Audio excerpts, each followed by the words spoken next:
This isn't the most typical place you'd expect to find a Lamborghini, but then this isn't the most typical Lamborghini. It's the 2019 Urus, and it's the company's second SUV, the one that you're going to probably see the most of.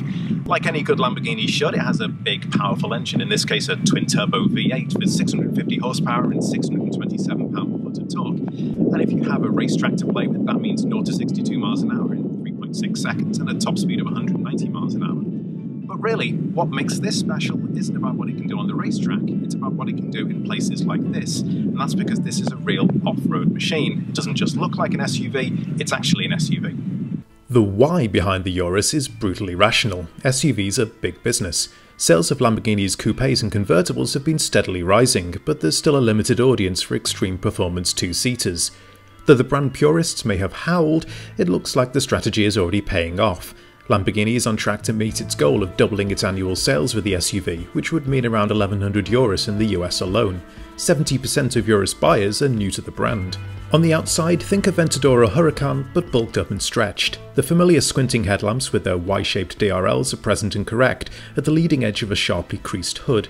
The grille underneath, though, is expanded considerably. It is a 4-litre twin-turbocharged V8 to keep cool, after all. Side on, the sharp slope to the roofline epitomises the push-pull between Lamborghini's traditional design and the realities of a two-row car. By the time you reach the rear, you're almost ready for the squat, meaty haunches and aggressive sculpting. Few cars look so planted as the Urus does from the back, the narrow glass perched atop bodywork that's flared, gilled, slashed and finally picked out in more LEDs. It looks like a spaceship out in the wilds of an off-road course, but Lamborghini has done its best to make the Urus at home. Now, like an Aventador, you get the Corsa, Sport and Strada modes, and that's for use whether you're on the track, on the road or somewhere in between. The Urus adds 3 extra modes though, and they're for dealing with off-road terrain, whether that be mud or snow or ice or sand. And each has a different effect on the ride height of the car, so it can go from as low as 6.2 inches all the way up to 8.4 inches depending on which mode you're set to. Now that's standard, as is the all-wheel steering. That means the rear wheels can turn as well as the front wheels. When you're at low speed and you want greater stability or greater agility moving around, whether that's a parking lot or an off-road course like this, they move in the opposite direction to the front wheels, which effectively reduces the wheelbase of the car. When you're at high speeds, however, they move in the same direction as the front wheels, and that makes for a more stable, more planted, more agile car, which has a real impact on maneuverability.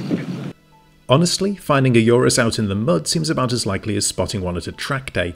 Again though, Lamborghini has done what it takes to give the SUV legitimate credentials there. Up to 70% of the power can be pushed to the front wheels, or up to 87% to the rear. There's rear active torque vectoring too, to throw that power from side to side, depending on which wheel has more traction.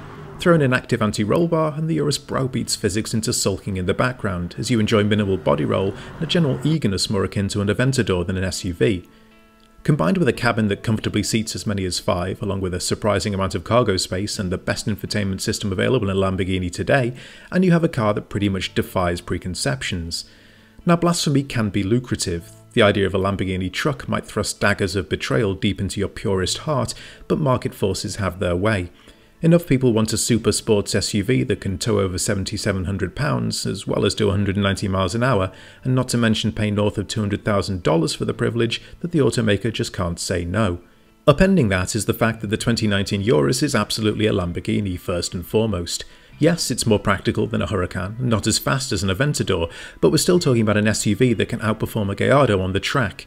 It looks the part, sounds the part, and drives the part. And the fact that you can now entertain more people at once is the delicious Italian gravy on top. Now, even if that hasn't convinced you, even if you're still scandalised, consider this. Strong SUV sales will undoubtedly help subsidise Lamborghini's future coupes and roadsters. The Urus will effectively underwrite ever more extreme machines for enthusiasts, much in the same way that the Cayenne did for Porsche's 911. Cynical? Maybe so, but as trade-offs go, I'm not going to argue with 641 horsepower.